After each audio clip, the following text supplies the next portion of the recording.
my husband's mom also has schizophrenia. And some people think that's how we started dating. Yeah, no, yeah, which, can you imagine that being your only criteria for finding a partner? Like, how would that work, right? Just yourmomtoo.com, you know? We found out on our third date with each other. Things were getting frisky when suddenly his phone goes off and he's like, I'm so sorry, I have to take this. It's my mom. And I was like, oh, fuck. Yeah, because I wore my good underwear that night. I wore my good adult lacy underwear that night. No one's ever dismissed me so fast for their mom before, right? So I was like, is he like a mama's boy? Red flag, you know? And then he leaves me in there alone for an hour, just talking to her. And then I hear him starting to comfort her. And then I hear him starting to sing to her. And that's when I was like, oh, double fuck. Are they like a singing mother and son? Are they harmonizing? It's like, oh no, I'm gonna die tonight. He's a murderer. He sings with his mother before sex, you know. So I was all scared. And then he rushes in, finally, an hour later. He goes, I'm so sorry. I sing to her sometimes. It makes her feel better. My mom has this thing, I don't know if you've heard of it, schizophrenia. And I was like, oh my God. My mom too. And we had the craziest sex ever. I was like, what'd you say?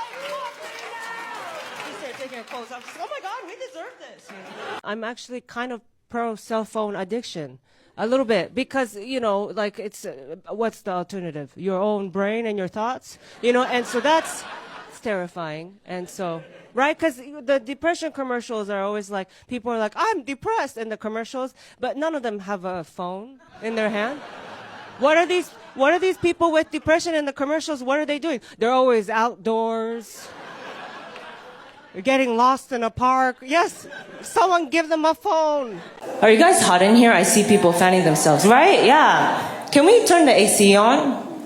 I don't know who I'm talking to be honest. I don't really know. Can you turn the AC on?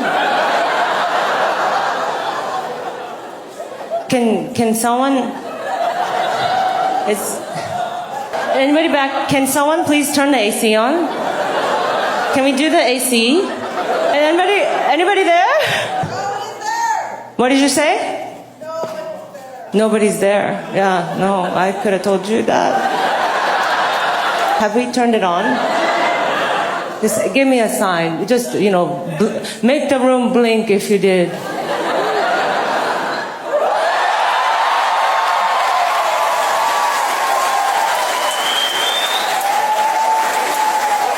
God?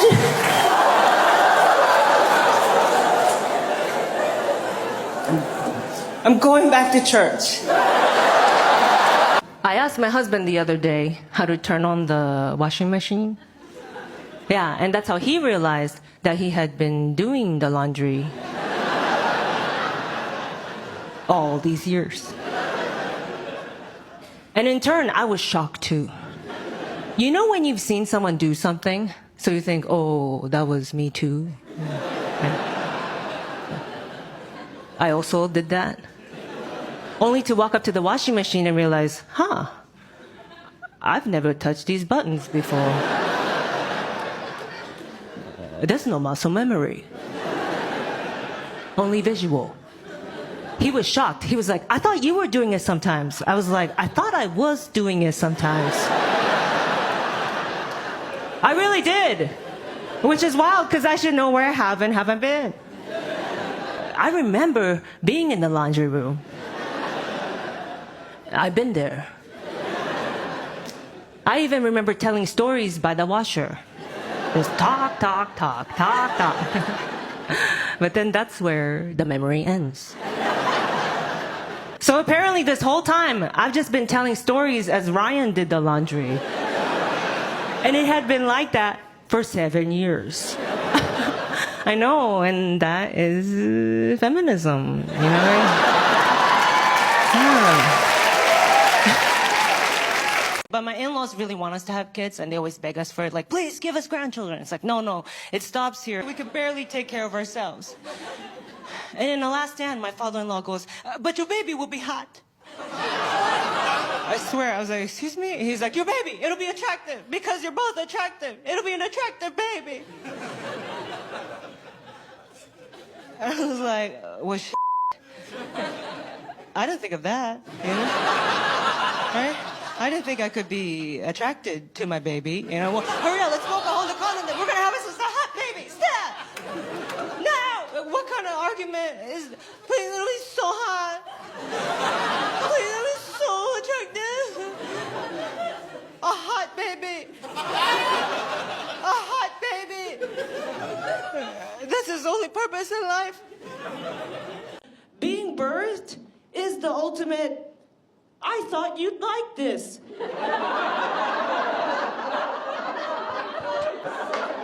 Situation that we were all pushed into, okay? None of us had a say. We all come out crying, is what I'm saying. You know why? Because it's all terrifying, okay? We weren't expecting this, you know? It was our mother's ideas. They were like, oh, here's a gift for you. Here's a surprise gift. You live here now.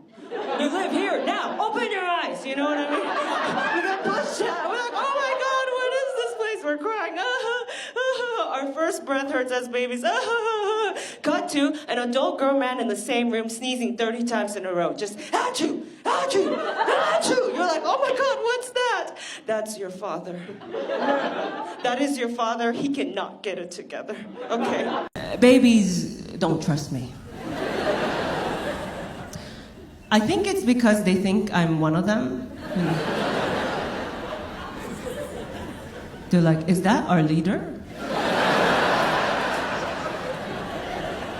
Some of them are visibly upset. They're like, oh, why does this baby get to walk around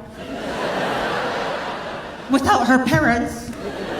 Why does this baby get her own seat on an airplane? And I step to them.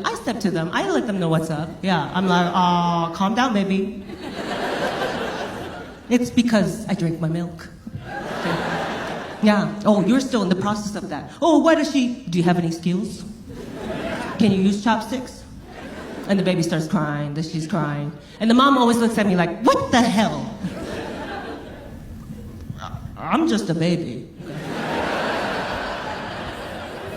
Come on, husband. I truly wish schizophrenia had a more approachable name. You know, something like Splash Mountain, you know?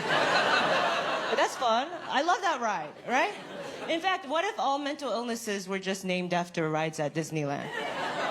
Then we could normalize it, right? Then conversations could look like this, yeah? Just like, oh yeah, I just talked to my doctor and it's been confirmed I have Mr. Toad's Wild Ride, you know? Gynecologists could start adapting this practice too, where instead of using scary words like chlamydia or gonorrhea to diagnose you, they would just be like, oh yeah, you have what we call the haunted mansion. Which is good, because it means you're healthy, because no one's visited in a while. Apparently, you're supposed to slowly put yourself to bed. I didn't know that. Like, I thought you went to sleep when you could no longer keep your eyes open or move your body. You know, I always thought sleep just hits you. You're just, oh, you know, it's just like kind of, oh, right? Like you're, like when you can no longer, it just, you know, I picture death to be pretty similar, right? Like you see lights and, oh, no, no more, you know, right? I thought that's when you went to sleep. And they were like, Atsuko, you're supposed to like plan ahead, you know, like, oh, I'm gonna brush my teeth now. And I was like, oh, right. Like, I do brush my teeth, okay? I do. But sometimes it is a race against my own body, you know, where sometimes I don't make, I don't make it. I'm trying,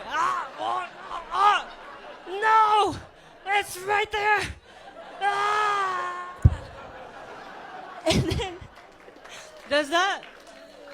And then, do you relate? If someone's ever like, Atsuko, do you want to go bungee jumping? I'm always like, oh, yeah, I would. It's just, I was undocumented. It's really bad, yeah, and it works, you know? Yeah, where it's like a trauma that I'm over, but it's fresh for the person hearing it. Yeah. Well, let's open it up. Do any of you guys have a thing like that you use as an excuse to get out of plans? You do? Yeah, what's your name? I'm James. James? Oh my God, so throughout all of school, when we had to play like basketball or any sports, I used to say, Okay, so his thing is, he's gay. I'm gonna ask you to come do something with me that you really don't want to do, and you're just gonna come back with that, okay? Yeah? Okay. Hey, James, what's up? Hey, so I got us tickets to go jump off a plane. Do you want to come?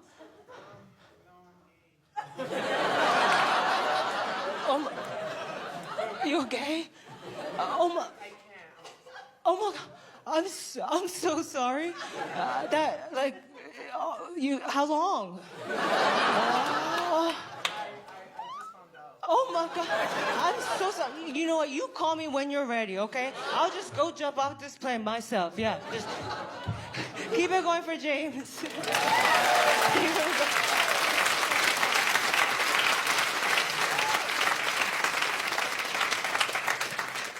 So anyways, I do that, you know.